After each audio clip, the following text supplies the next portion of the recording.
Perkenalkan, kami dari kelompok Buya Hamka. Di sini kami akan menjelaskan materi tentang tokoh sastrawan Indonesia. Dan kami mengambil materi tentang Buya Hamka. Marilah kita masuk ke materinya. Saya Vira Febrianti akan menjelaskan kelahiran dan keluarga Buya Hamka. Buya Hamka lahir di Agam, Sumatera Barat pada 17 Februari 1908. Beliau ini merupakan putra dari pasangan Abdul Karim dan Siti Syafi'ah.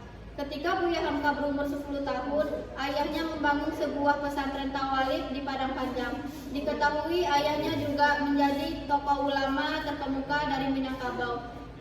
Sementara ibunya keturunan dari Buku Katur yang dilihat dari silsilah Minangkabau. Buya Hamka memiliki saudara menjadi tokoh ulama Pedang Padri. Buya Hamka memiliki 3 saudara. Buya Hamka merupakan anak pertama dari 4 bersaudara.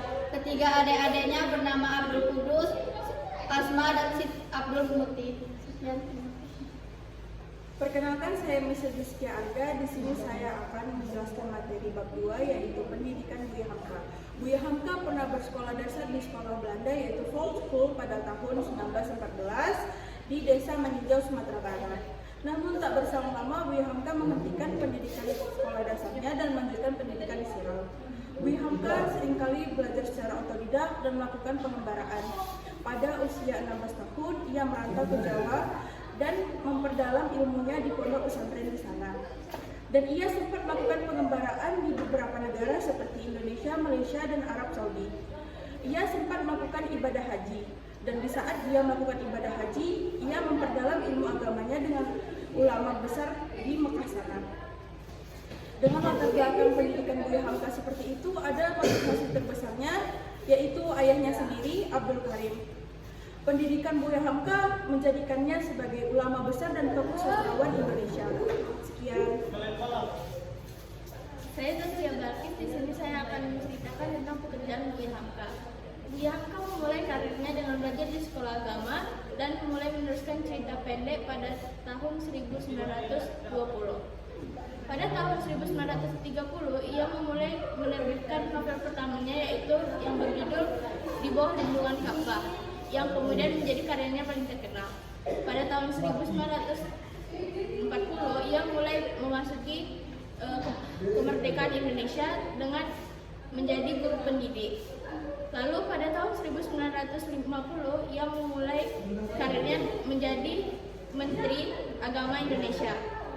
Pada tahun 1960, ia memulai karirnya dengan belajar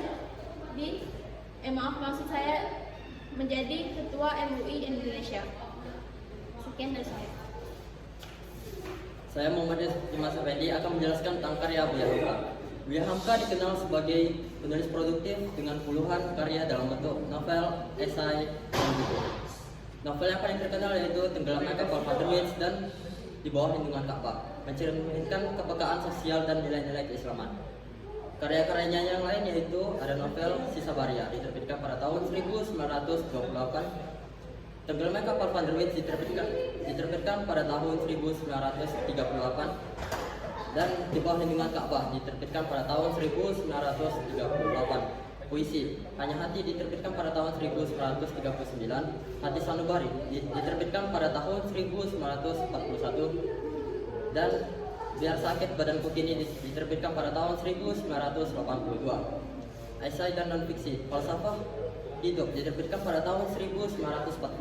Dan Tafsir Al-Azhar diterbitkan pada tahun 1939. Sekian. Saya Kevin Surapratama akan menceritakan bab 6 tentang materi wafatnya Buya Hamka. Buya Hamka yang nama aslinya Haji Abdul Malik Abdullah adalah seorang sastrawan, tokoh, ulama, dan tokoh nasional Indonesia. Beliau wafat pada tanggal 24 Juli 1981 pada bulan puasa. Beliau tutup usia pada 73 tahun dikarenakan serangan jantung. Jenazah Buya Hamka dimakamkan di TPU Tanah Kusir. Sekian dan terima kasih. Sekian materi tentang tokoh sastrawan Indonesia Buya Hamka dari kami. Mohon maaf bila ada kesalahan. Wassalamualaikum warahmatullahi